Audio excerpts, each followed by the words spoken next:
दक्षिण मुंबईचे खासदार अरविंद सावंत आपल्यासोबत आपण त्यांची थेट बातचीत करणार आहोत। आज बीपीटीच्या कार्यालयामध्ये ते गेले होते आणि नेमकी ही भेट अधिकाऱ्यांसोबत कशा संदर्भातली होती ते आपण त्यांच्याकडून जाणून घेणार आहोत। बीपीटीच्या कार्यालयामध्ये तुम्ही आज पोहोचला होतात, काय नेमकं घडतंय?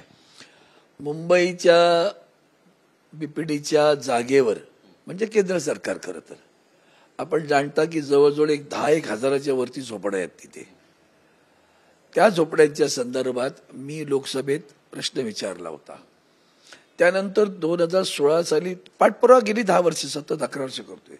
2016 साली तत्कालीन नौकानयन मंत्री माननीय नितीन गडकरी, बंदरं आणि नौकानयन यांनी तिथं उत्तर दिलं की या सगळ्या झोपड्यांचं आम्ही पुनर्वसन करू।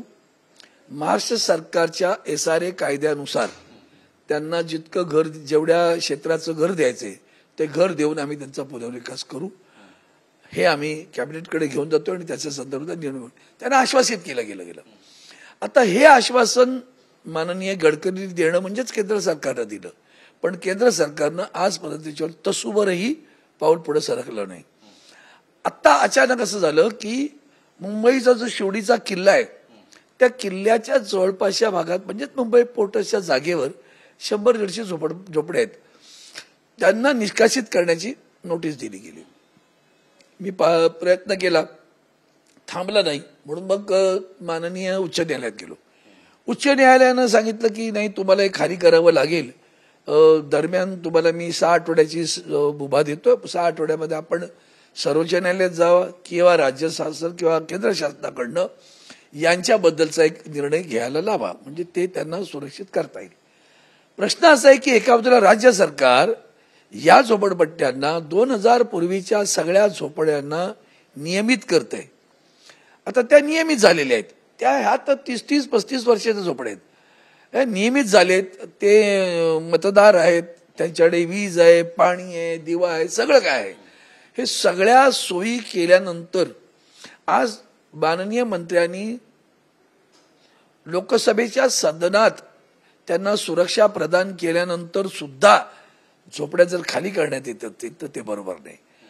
आम्हाला मान्य आहे की शिवडीचा किल्ला हा एक हेरिटेज म्हणून आपण त्याच्याकडे पाहिलं तर ते करण्यासाठी आमचा विरोध नाही। आमचं म्हणणं आहे की याला प्रोजेक्ट ठरवा आणि याला प्रोजेक्ट ठरवून प्रोजेक्ट अफेक्टेड म्हणून जे असतात प्रकल्पग्रस्त, त्या प्रकल्पग्रस्तांमध्ये यांचा समावेश करून आपण त्यांचा पुनर्विकास करून त्यांना घरं द्या।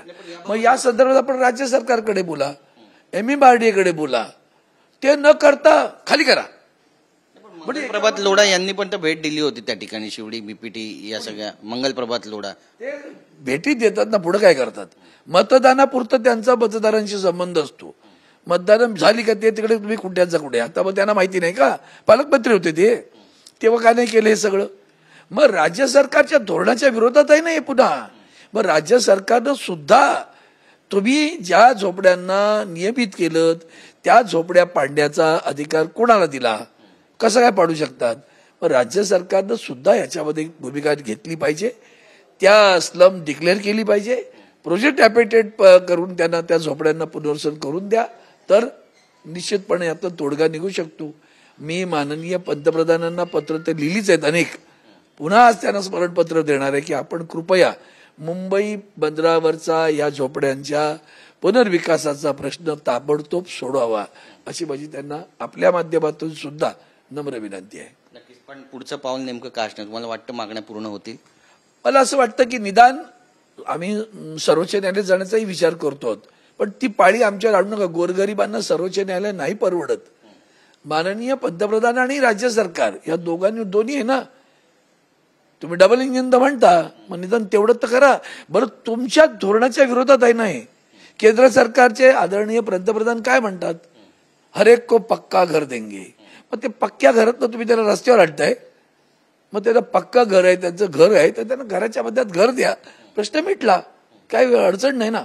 आम्ही काय त्या किल्ल्यात झोपड्या बांधा असं नाही म्हणणार। यापूर्वी माहीम किल्ल्याच्या जवळ सुद्धा असाच विषय आला होता, तेव्हा तो तोडगा काढला, तो तोडगा इथंही काढा। नक्कीच। धन्यवाद आमच्याशी बातचीत केल्याबद्दल. तर नेमकं आता यातून तोडगा काय निघणार आहे आणि याबाबत शिवडी किल्ल्याच्या आसपास राहणाऱ्या झोपडपट्टी धारकांना त्यांच्या हक्काचं घर मिळणार आहे का हे सुद्धा पाहणं महत्त्वाचं ठरेल. कॅमेरा पर्सन रोशन गायकवाडसह गिरीश गायकवाड, TV9 मराठी, मुंबई.